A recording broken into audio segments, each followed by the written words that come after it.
Howdy, this is Geldarion from the Fanatical Swordsman and Carillion Run Radio. I am here excited to show you all the Ancient Hypergates Warzone, and I was thrilled to death today when I saw that it was on the public test server, so I am trying it out for the first time. I want to just talk about the UI real quick. For one thing, we've got the two nodes, the two pylons as they're called, and there's a space in the middle. And this middle space is used to protect you for a certain phase of the fight, a certain phase of the war zone. So basic idea of the pylons is it kind of functions like Alderaan Civil War in the fact that only one person is really needed to take the pylon. Right now the cast time for the taking the pylon is affected by alacrity. I'm not sure if that'll be the case on the live servers. It has been bugged by a couple members of the test group, so we'll see if it gets changed or if that's actually going to be the way it is. So here we see that the other team attempts to take the pylon. I think they in fact do take it, but we can interrupt them just like standard Alderaan Civil War style type idea. Once we take the pylon, what will happen is every kill we get will start counting towards our score, and you can see the little multiplier next to the scoreboard. And that tells us how many points per kill we will get. So they have one pylon now, and that gave them a straight up 75 points. So based on this, we can see that they will get every kill they get, they'll get 3 points at the moment, and any of the kills we get won't count for anything because we don't have a pylon yet. Once we get a pylon, it'll start counting.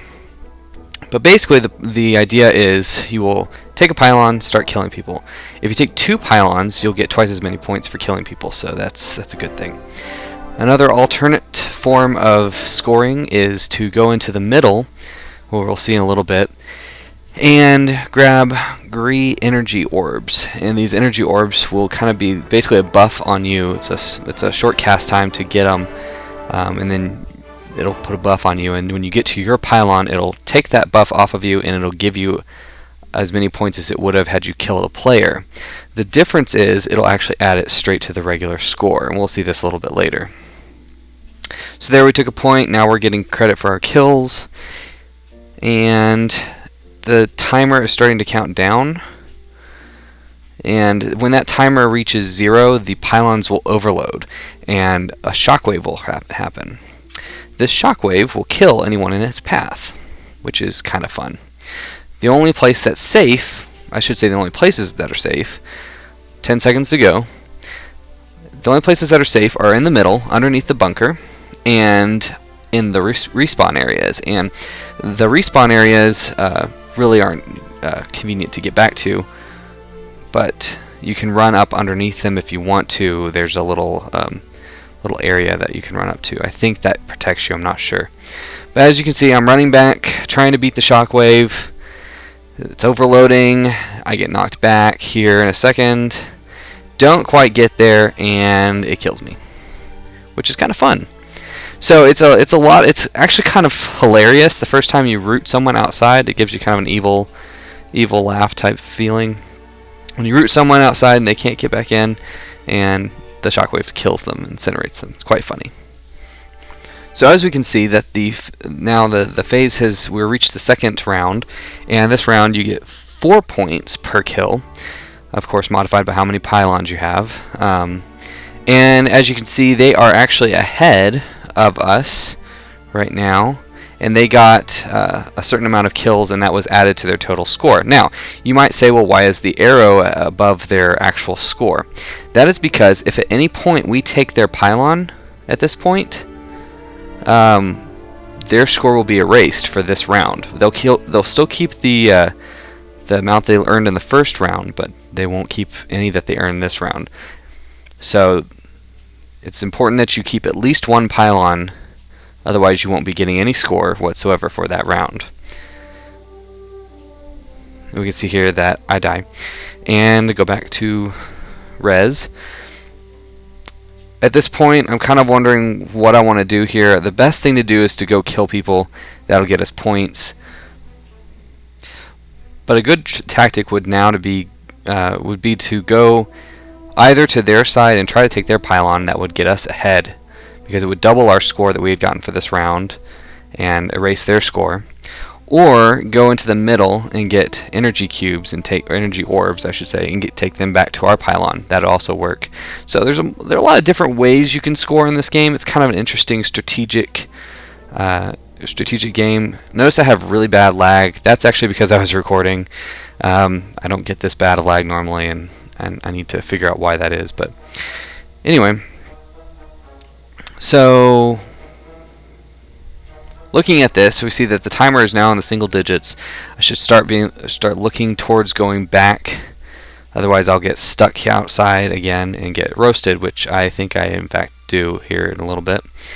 But now the other team is very, very far ahead of us. You can see that they doubled their score when they took our pylon, and so now they have both of them. First person to reach 600 wins.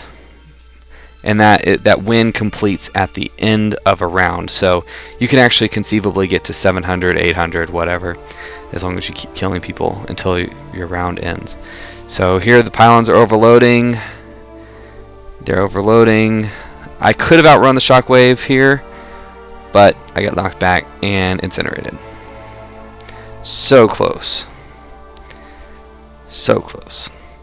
Now the pylons are reset, and we have another chance to do this. And the cool thing is, about any point of this game, we can turn it around. We don't have the manpower in this particular pug, but I think I won all of the other ones that I played after this one. I think I played 4 times.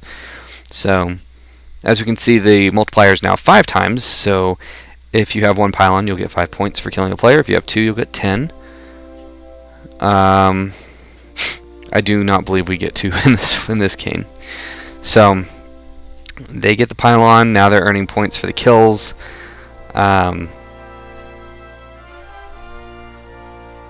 This game will end only if they. This game will end in the next round if they go over 600 and we don't take back both pylons. So I think that is what in fact happens. And looking back, what I should have done here is go to our side and get our pylon, because I didn't know at this point, this was my first time in this war zone, that none of your kills count towards your score when you don't have a pylon. So I was foolishly trying to take their pylon while I assumed that our team would be taking ours, but I could get credit for it if I waited and took ours instead. It seems that there is some type of rule they use to add scores that you get when you take a pylon, but I'm unsure at the moment of what the rule is. For the first take, you seem to get 75 points. Flipping a pylon, of course, doubles whatever score you have at that time.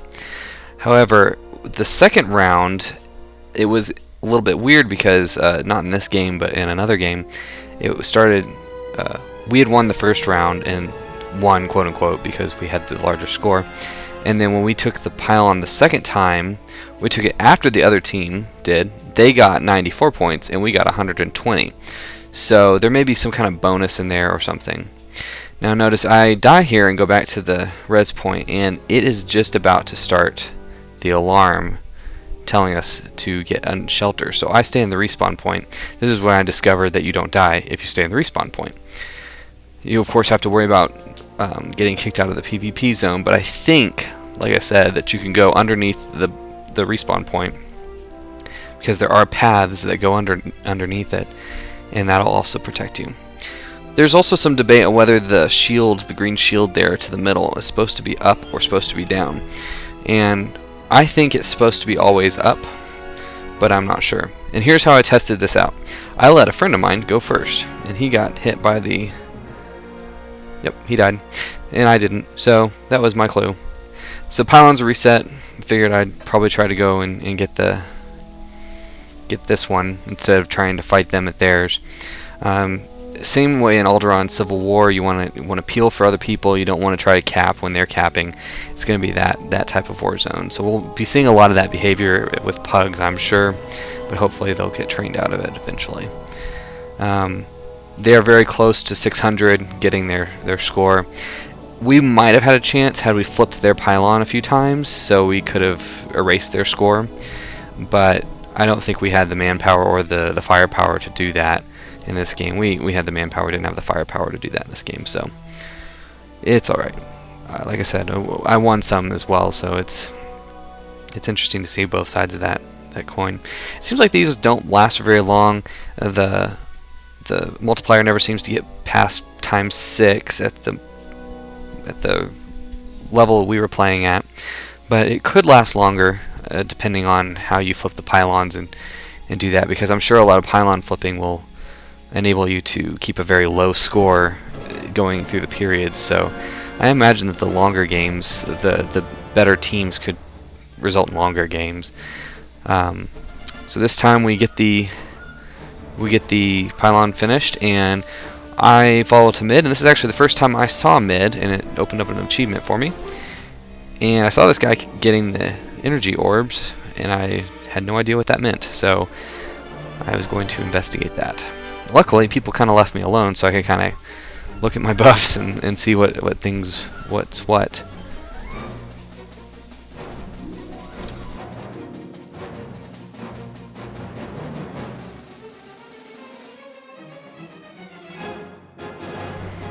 So here I see an active orb, and I guess it's a Gree Energy container, and opened up an achievement for me. And so now I have this floating energy around me, and the idea of this is to take it back to the base, but I had no idea what it was. You can only have one of the stacks of the buffs at the time, so I went ahead and checked my buffs, and as you can see, one of them is the buff for the protection from the blast, and the other one is for the Gree Energy Orb.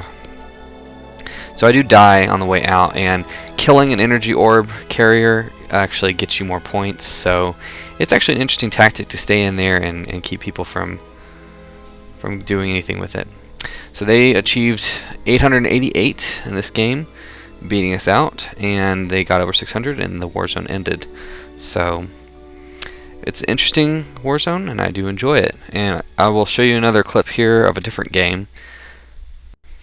In this game I actually won, so that's kind of nice. But one thing I noticed this time is Bolster's been moved to the other side of the bar. I tried right-clicking it, you can't toggle it off, so that was a thing I was curious about. Would be something that we'd have to bug. But looking at Bolster, it seems to affect your damage, your armor, your stats, things like that, but it also affects your skill tree points, which is fairly interesting. I'm not sure how this would play out for lobby PvP, as we really didn't have the population to try that out, but it could be good if they allow you to use your skill points to have effective skill points of a level 49. You maybe get to spec right before you go. Could be really cool. So right off here, right off the bat, there's a stealther around. I have no idea where he is. I think he pops out and messes us. Depending on your alacrity, you can actually get this cap off like in 5 seconds. So it is a problem if you get double mezzed. You have to watch out for that. So, and there he is. And so we've each capped our respective points. We got 75 points each for it, and each kill gives us 3 points. So we can see that the numbers are ticking up as we do this. And it seems to flare every time you kill someone, which is kind of interesting. I think that may be an indication that you have killed someone, but I'm not sure. It could just be a random effect, but it seems to coincide with point gains.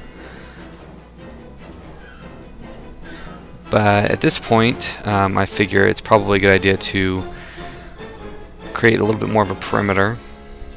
And at some point here, I go and get some Gree Energy Orbs. But here we've double capped, and that erases their score for this round so far that they had accumulated, and doubles our score. So we can see that we now have a lot more points than they do. And I think they're stuck at 0 for this round, if I recall.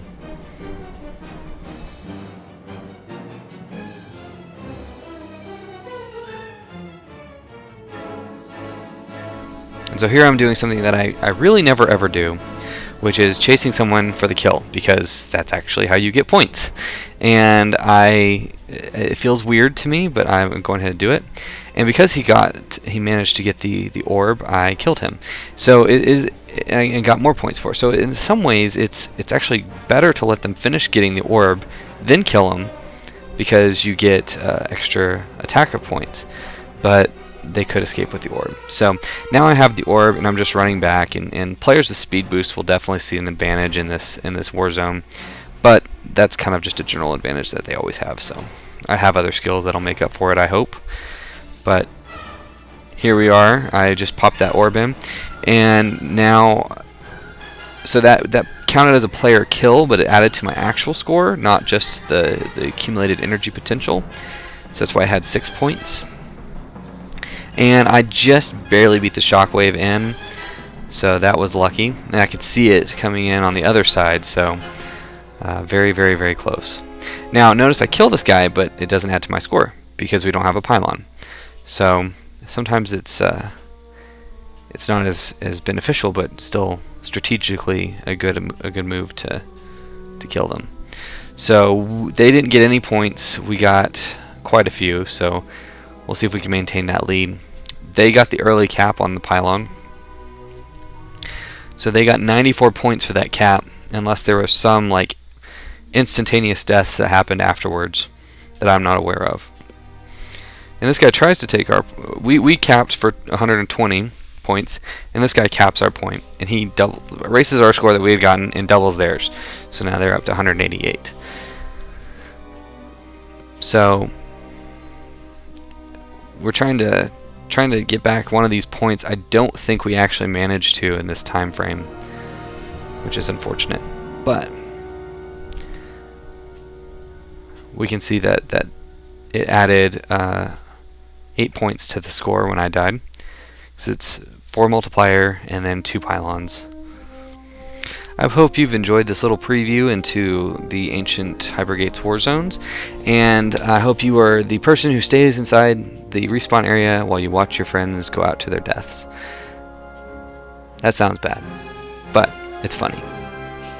This has been a production of The Fanatical Swordsman, with thanks to BioWare and LucasArts for footage from Star Wars The Old Republic. Visit my site at thefanatical.swordsman.com or visit Corellian Run Radio at CorellianRun.com for my PvP column Tactical Strike, as well as other great articles from other great authors on Star Wars The Old Republic. Also take a moment to like or subscribe, and visit my channel for more Fanatical Swordsman videos, and the Corellian Run Radio channel for great videos for all things Star Wars The Old Republic. You can find me on Twitter at Geldarion or on the Harbinger server. Thanks for watching, and I'll see you in game.